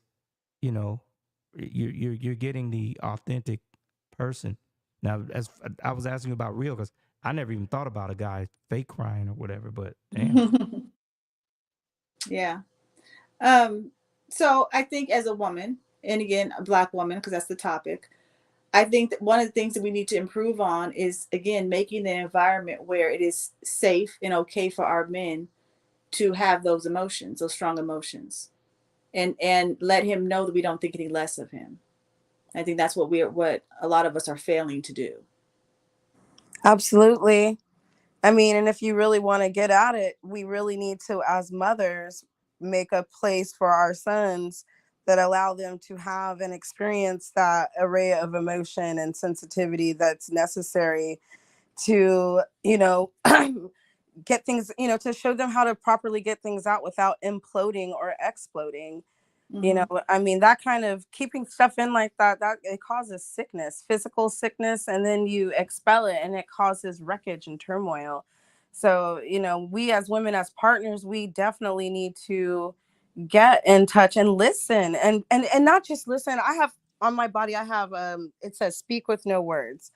Men say so much non-verbally, nonverbal cues, eyes, body language, hand twitches. You know what I'm saying?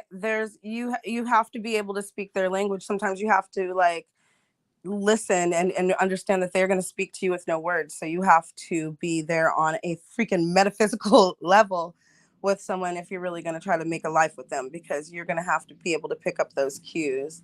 But as mothers, we need to stop telling our sons, you don't cry or things like that. We need to, because we're by doing, if by not giving our sons that advantage, we're creating the men that we hate to date. It's like, it's a lose-lose situation.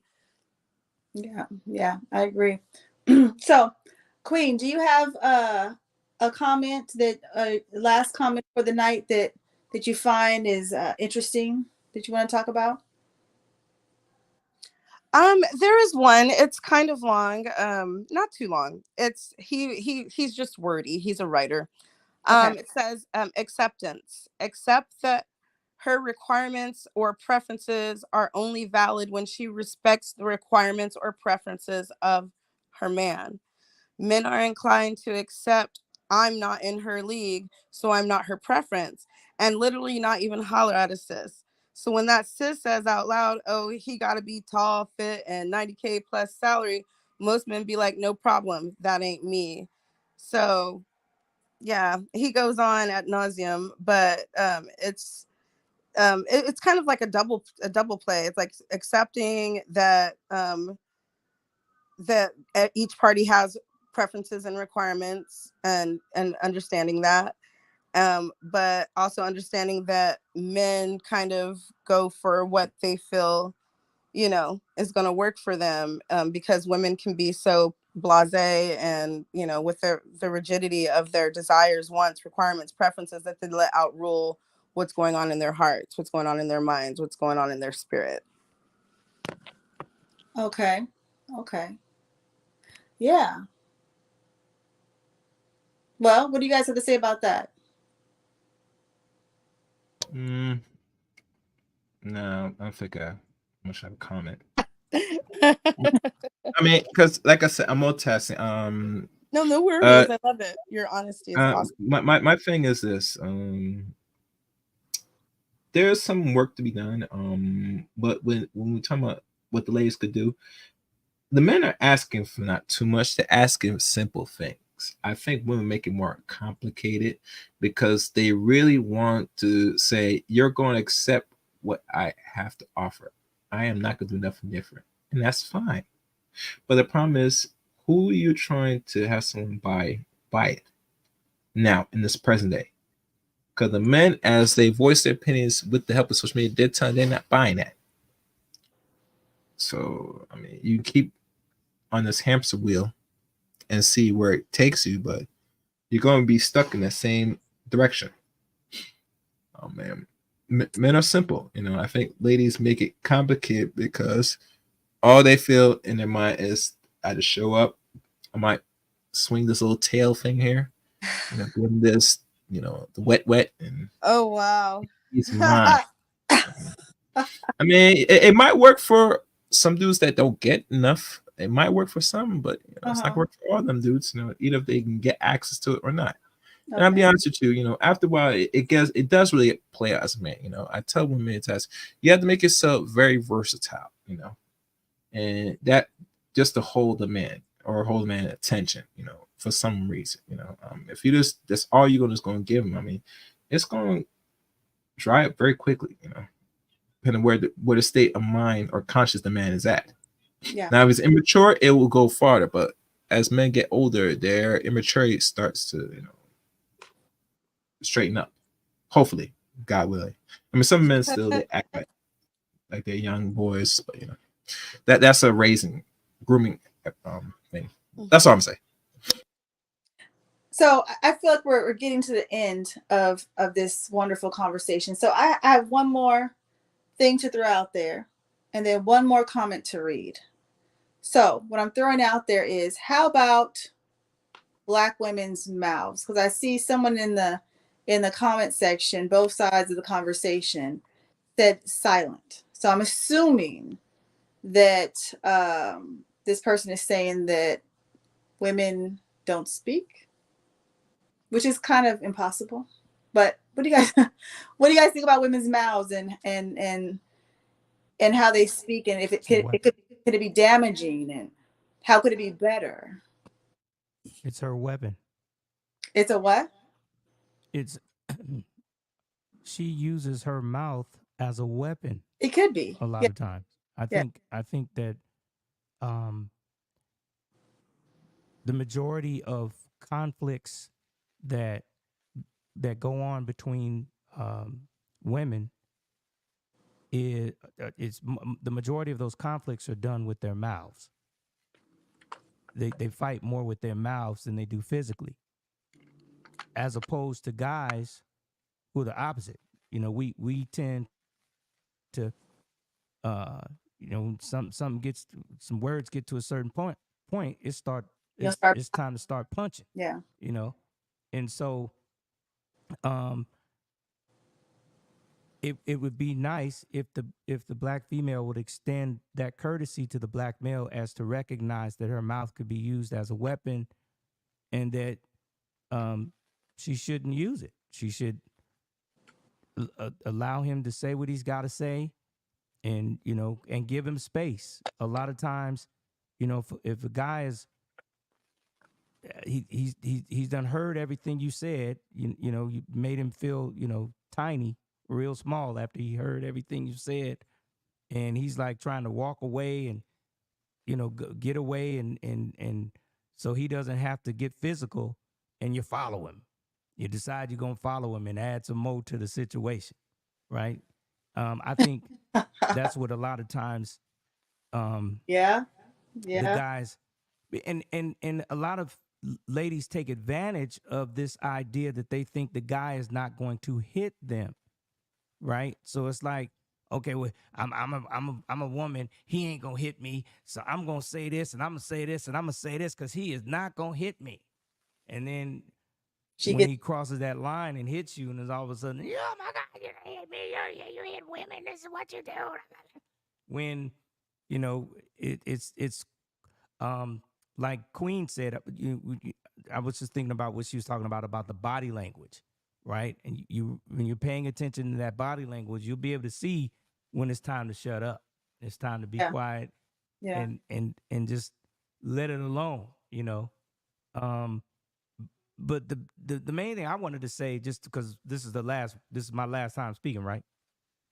I mean, yeah. Yeah. We're getting close to the end. Because getting closer to the end. Yes. I just wanted to say I think that we should think more about protecting each other Agree. Yes. instead of looking for one to looking for the male to do all the protecting and everything. We should bring balance to the situation and look where we can protect each other, right? Because she can protect him in ways that he can't protect himself, and Yeah. he Absolutely. can protect her in ways that she can't protect herself. That- And if they're both, agreeable with each other and they're allied, they've asked all these questions and everything, they've really gotten a chance to know each other, they should be able to have a good bond, a good working situation that um when they have children, their children to learn from them and pass it on. Yeah. Mhm. So Yes. Um, yeah. I mean, I agree. I think Black women, we should watch how we speak. I mean, like I said earlier, I was raised with very strong. I want to say the word strong women, and I've seen how they use words and tones and attitudes to tear men down where they don't grow. The men don't grow. Don't Mhm. grow career wise, financially, they don't. So yeah, very important to watch how you speak and choose your words very wisely. So Absolutely. Absolutely. I yes. mean, if peace is what you're looking for, if peace is what you're looking for, tearing somebody down with your words. I mean, words cut to the bone sometimes. They last with you. They bounce around in your mind. They Mm-hmm. carry with you until you lose your mind, and that's if you do lose your mind. If you Yes. don't, then you're stuck with it for a lifetime. So chaos, you have any final thoughts before I read this last comment and make a last comment on this? Nope. Nope. Nope. Okay. And thank you guys for coming on here. Dr. Sank Yeah. channel. So anybody who's watching this, please go support Dr. Sank. What's your channel again, Dr. Sank? at Counter Racism Now. There you go. And then Chaos, you have a channel also. Please go and support him. I was surprised. I was gonna put our stream in the chat room or somewhere for those Mhm. that if they want to catch the stream that you were part of, they could. Yeah, you know what I think I'm gonna do? I think I'm actually gonna run it probably tomorrow, the next day, and just feed it through my channel. But Okay. yeah. That's So fine. this last comment, and thank you everybody in the chat. Um, if you haven't subscribed to my channel, please subscribe. Thank you very much for your support.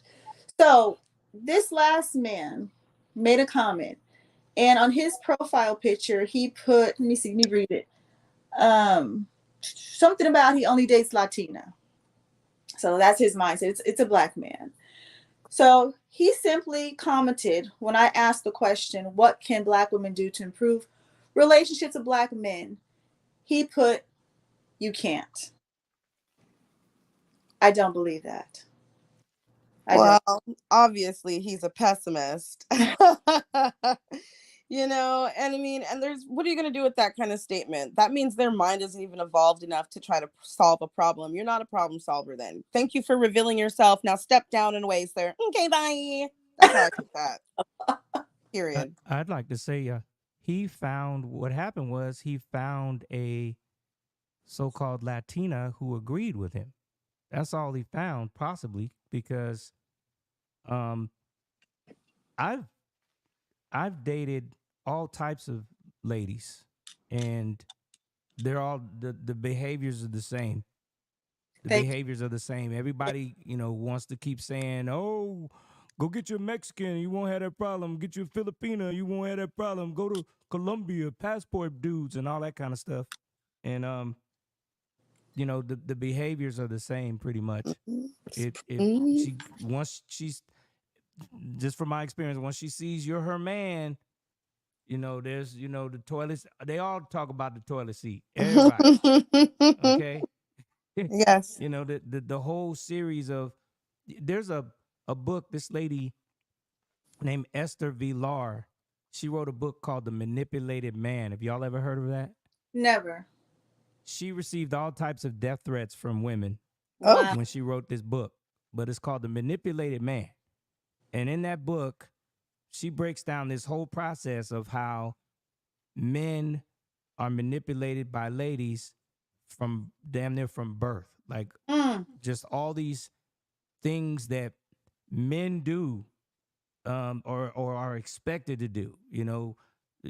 Change the tire, build the house, pave the roads, whatever. All these things that men do that they're expected to do that oftentimes they're not. I would say they're not really appreciated for, but um, she breaks down how basically men are slaves to women, like on so many levels, as far as all the things that are expected of him to do for her, and it's like a imbalance of a situation, um, where and I guess now what's going on too is because now the reason why she wrote the book was because of the feminist movement was coming out at the time in the 70s, when so now everyone was getting out the house and getting jobs and everything like that, and wanting to be independent, but at the same time expecting the man to do the same stuff. um so I just recommend that you guys check that book out. thank you, but Dr. but Q. I think personally, I think the black male and the black female should work together to protect each other. Neither one of them should be trying to make the other one submit. If they do, it's an agreement, and it's like a give and a take. It just Mhm. depends on what the situation is. Yeah, I totally agree. And again, I believe that it takes us listening to each other, us looking at our side of the street and see what we could do to make things better. Just focusing on Black women, um, for us to, I'll say the word respect. I know Dr. Sinki, you were talking about another type of word, but I'm going to say respect. Watch how we speak, watch our attitudes, be a nurturing place. And but that a lot of that and the things I'm saying, it takes with starting with ourselves. You can't love someone unless you're trying to love yourself. You can't respect someone if you can't even respect yourself. So I think it takes with the individual person and the Black woman, and really looking at how she acts and see if it's working. If it's not working, then change something. And being honest. Being Yeah. honest. Go ahead. Oh no, I'm just nodding and saying yes, Yeah. yes. And Being and be honest. and that's what tonight was all about. Again, a lot of us, we condone different behavior that we see other Black women do, and we don't say anything. But then when that behavior makes us fall short with things, now we want to complain. Hmm. So we need to change. Yes. We need to change, and we need to change. Yep. Grow, Yes. change, grow, Hmm. love. All of that, and even if we didn't get it when we were raised by the people who raised us, it's a new day. Yeah, that's It's a right. something new. Yeah, absolutely. There's always an opportunity to learn. Until the day I die, I will learn something, and that's on it. Yeah. Any final words from anybody? Well, just thanks for having me once again. I have had a delighted time here listening to other opinions and throwing things around, meeting of the minds. It's pretty awesome. Absolutely. Absolutely. Well, all right. Well, thank you, everyone. And Chaos, do you have anything you want to say? Not really. No. Okay. I, Well, I, thank I just wanted to I just Go wanted to ahead. just say real quick, um, the last thing is to get that the book called The ISIS Papers by Dr. Frances Cress Welsing, I've been because listening. she has Yes. a whole chapter dedicated to Yes. the black female. It's called Black Women Moving Towards the 21st Century, Yes. and that's it. Yes. Thank you. Thank you. Almost forgot that. I was actually, you can go on YouTube and listen to it if you don't like to read a book. It's a whole bunch of audios on there. Thank you about that, Dr. Q. So everybody is looking for love, if we admit it or if we don't. First, we got to love ourselves, and it makes life sweeter, lighter, and easier. Thank you, everyone.